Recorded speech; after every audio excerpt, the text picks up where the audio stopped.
My sister allowed her in-laws to stay at my house behind my back, saying she owned it. So I agreed to play along, but when she asked me to move out to please her mill, I made them all pack their bags and put them outside. The call from my mother came on a Tuesday afternoon while I was preparing for another sales trip. I recognized her number and almost let it go to voicemail, but something told me I should answer. "Tiffany, honey, how are you?" Mom's voice had that sweet tone she always used when she wanted something. "I'm fine, Mom. Just getting ready for a trip to Chicago tomorrow.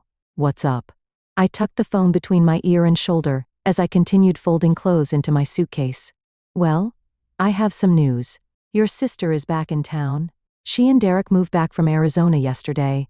I paused. Amber and I hadn't spoken much since Grandma Eleanor's will reading 4 years ago. "Oh? I thought her husband's business was doing so well out there. She was always bragging about it during the holidays." Mom's voice dropped slightly. "Well, things didn't quite work out. Apparently, there were some issues with their business partners, and they decided it would be best to come home and start fresh." "I see." I knew exactly where this conversation was headed. "The thing is, honey, they're staying with us right now, but you know how small our place is. Your stepfather's knees are getting worse, and having them in the guest room means he has nowhere to do his physical therapy exercises." I closed my eyes and counted to 5. "Mom, are you asking what I think you're asking? Well, that house your grandmother left you has 3 bedrooms, and you're all alone in that big place. It would just be temporary until they find jobs and get back on their feet. Grandma Eleanor's house, my sanctuary. The one place that was truly mine after a childhood spent feeling like a guest in my own home. After Dad died when I was 5, Mom married Robert just 18 months later. Then came Amber, and suddenly, I was an afterthought." "How temporary is temporary?" I asked. "Oh, not long at all. A month or 2, tops. Derek already has some promising interviews lined up." I doubted that, but what could I say? "Fine. They can stay in the blue bedroom, but only until they find their own place." After hanging up, I sat on the edge of my bed and let memories wash over me. Amber was 6 years younger than me, Robert's biological daughter. From the moment she was born, she became the center of our family's universe. While Mom and Robert doted on her, I found refuge at Grandma Eleanor's house. Dad's mother never tried to replace my parents, but she gave me something they couldn't: undivided attention. Weekends at her house became my escape from Amber's chaos at home. She'd enter my room without knocking, borrow my things without asking, and throw tantrums when told no. Mom and Robert always defended her. "She's just a child, Tiffany. Don't be so uptight." College had been my first real taste of freedom. Living in the dorms, I could finally have my own space that no one invaded. Then, during my senior year, Grandma Eleanor passed away. I was devastated, but amid my grief came an unexpected gift. She left me her house and savings. It wasn't a fortune, but it was enough to help me start my life debt-free. Amber's reaction was swift and entitled, "This isn't fair, we should sell it and split the money." "She wasn't your grandmother," I'd replied. "She was my dad's mother, not related to you at all." "But we're still family, Mom, tell her." And, true to form, Mom and Robert had gently suggested I consider sharing with my sister. I refused, and our already strained relationship fractured further. We barely spoke after that, except for obligatory family gatherings. I attended her wedding when she was 20, watching her marry Derek, a man 10 years her senior with family money and business connections. They moved to Arizona shortly after, and I was secretly relieved to have her even further from my life. Now, 4 years later, they were back, and soon, they'd be in my house. I finished packing for my Chicago trip with a sense of dread. My job as a sales representative for a medical supply company kept me traveling regularly, something I usually enjoyed. Now, those business trips would serve a different purpose: escapes from whatever chaos Amber would inevitably bring into my home. A week later, they arrived with 4 suitcases of designer clothes and accessories. Amber hugged me with artificial enthusiasm while Derek shook my hand firmly. I showed them to the blue bedroom and helped them unpack. As I hung up Amber's 3rd designer coat, I couldn't help thinking that selling just one of these items could probably cover a month's rent somewhere. At dinner that night, Derek cleared his throat. "I've got some promising leads already. I'm meeting with an old college friend tomorrow who works in investment banking." "That's great," I said, genuinely hoping he'd find something quickly. Amber twirled her fork in her pasta. I won't be looking for work right away. I'm more of a homemaker, you know? I love taking care of the house and making things nice. I raised my eyebrows. Well, that's perfect then. Since you enjoy household chores, you can handle the cleaning, cooking, and laundry while you're here. Her face fell instantly. Oh, no. That's not what I meant. I like doing that in my own home. I'm a guest here, so you're a homemaker, but only when it's convenient. I couldn't help myself. Don't twist my words, she snapped. I just meant I'm still settling in. Derek jumped in to change the subject, and I let it drop. But I already knew how this arrangement would play out. Some things never change. 2 weeks into living with Amber and Derek, I'd established a routine. Wake up early, leave for work before they got up, and return home as late as possible. It wasn't ideal, but it helped me minimize my time around Amber, who had already fallen into her old habits. Despite her claims of being a homemaker, I'd come home each evening to find dishes in the sink, clothes strewn across the living room, and no sign of dinner. Meanwhile, Amber would be sprawled on my couch, scrolling through her phone or watching reality TV. "Oh, you're back," she'd say without looking up. "Can you make something to eat?" "I'm starving." The first few times, I'd bite my tongue and make dinner for all of us. By the second week, my patience was wearing thin. "Amber, what did you do today?"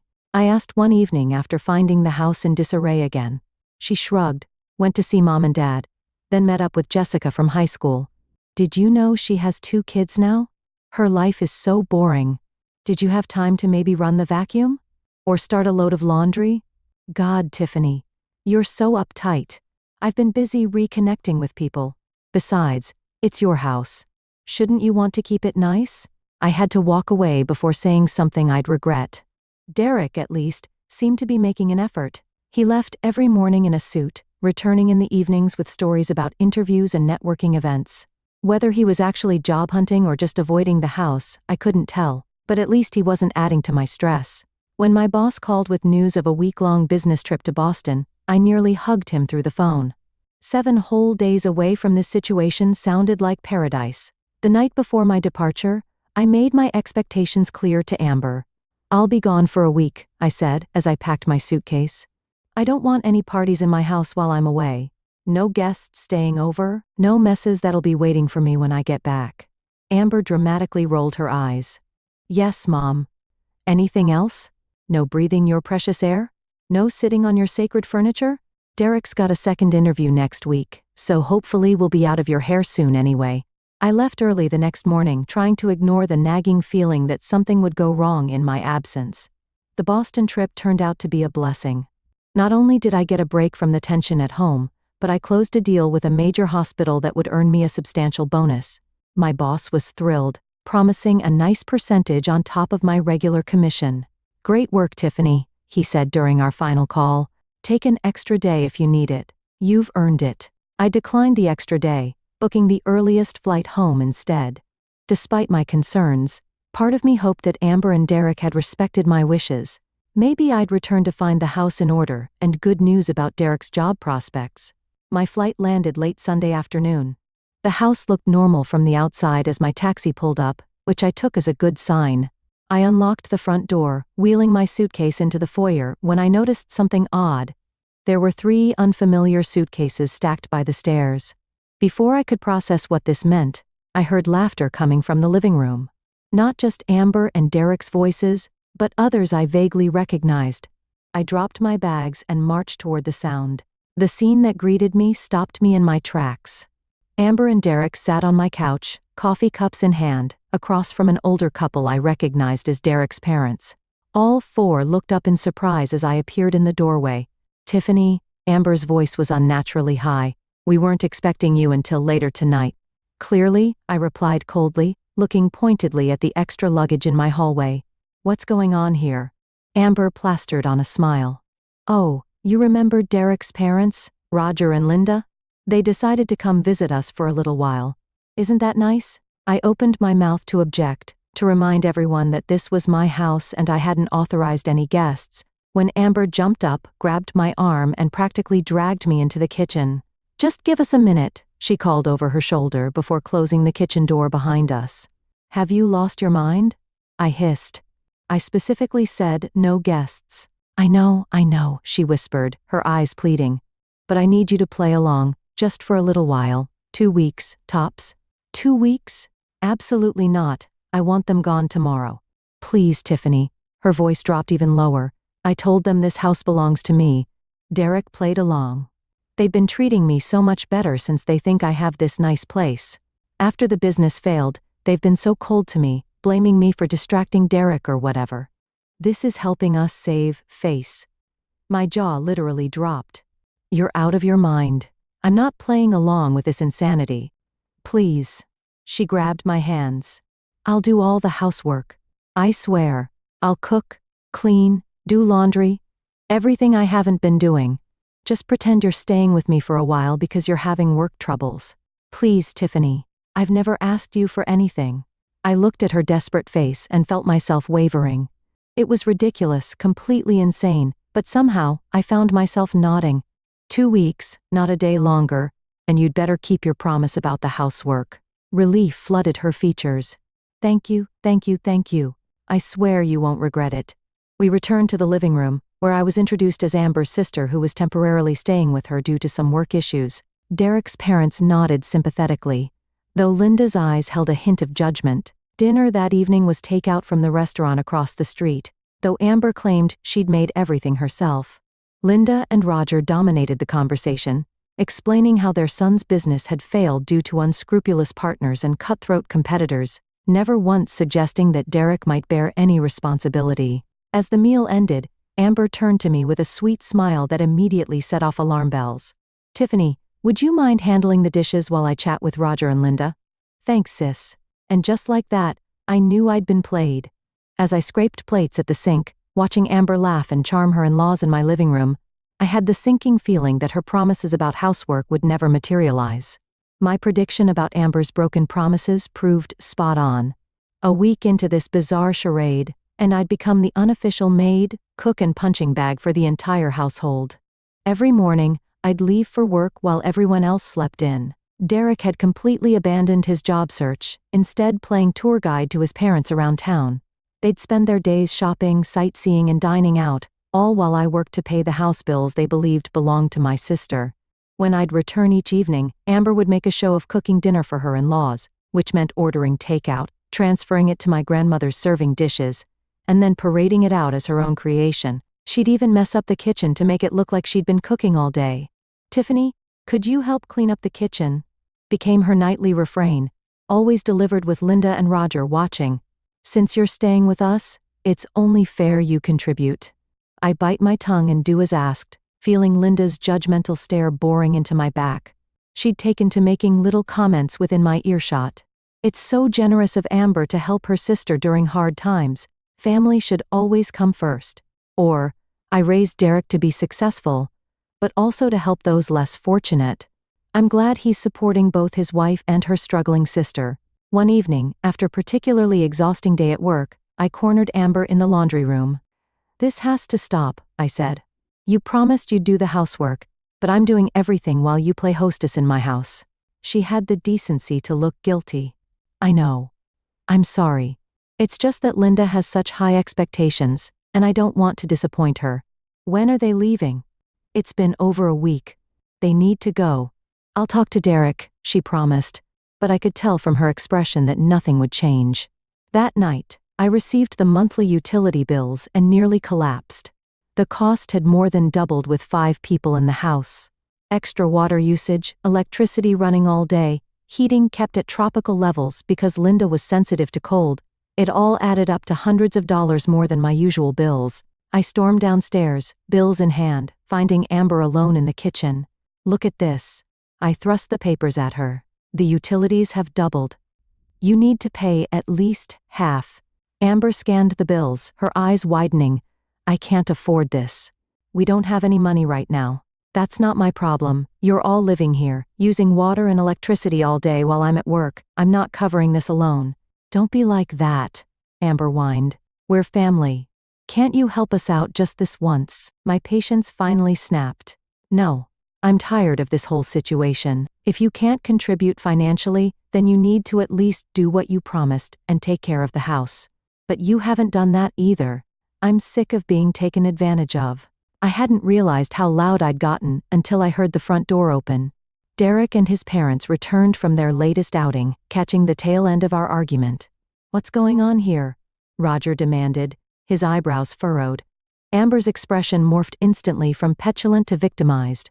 "Tiffany doesn't want to pay her share of the bills," she said, her voice small and hurt. I stared at her in disbelief. After everything, she was still throwing me under the bus. Linda stepped forward, her face stern.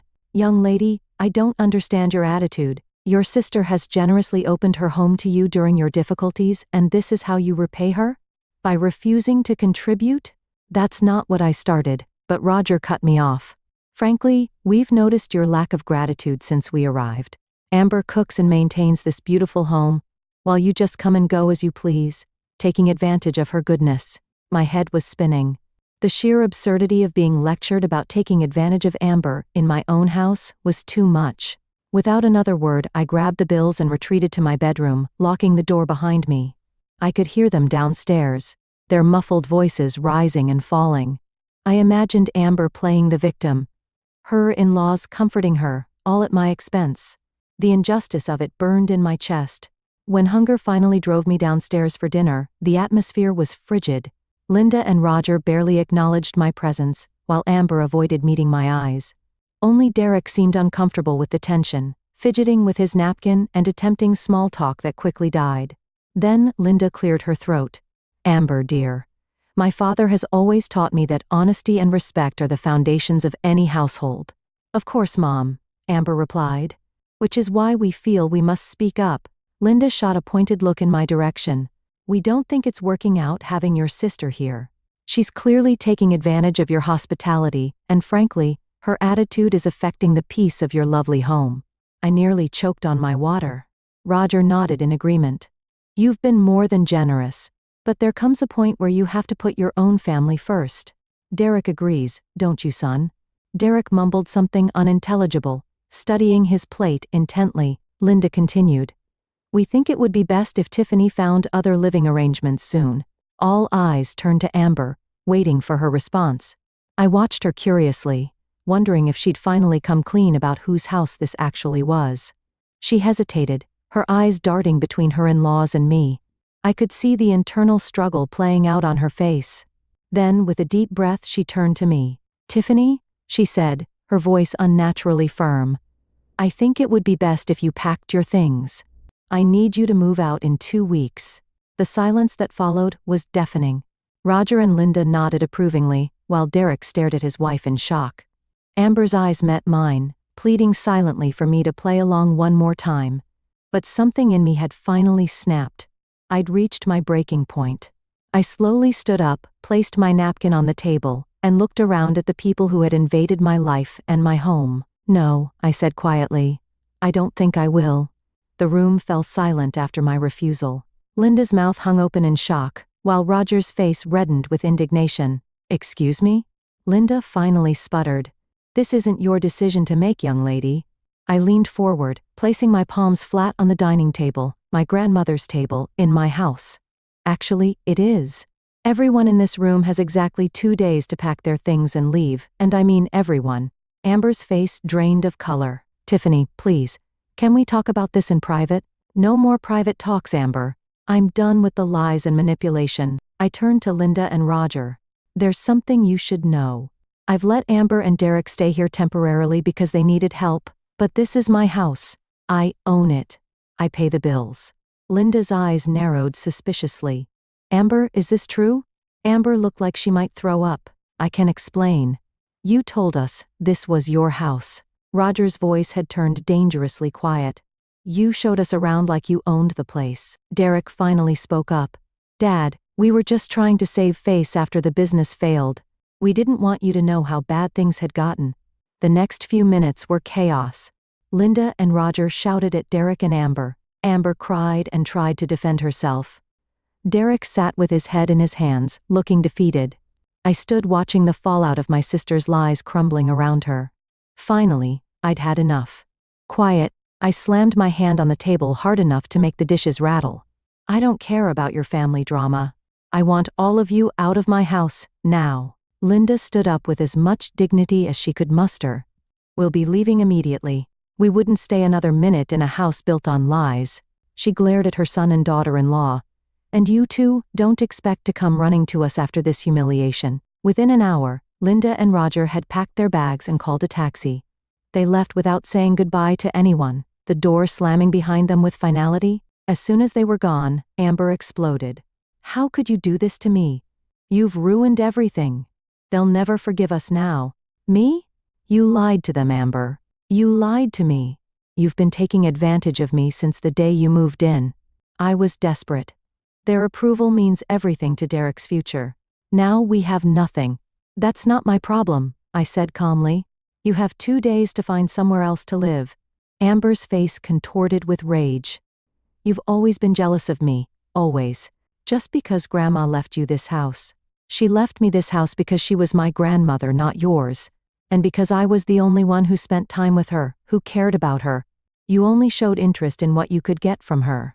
"That's not true." "It is true. Just like it's true that you haven't changed a bit since we were kids.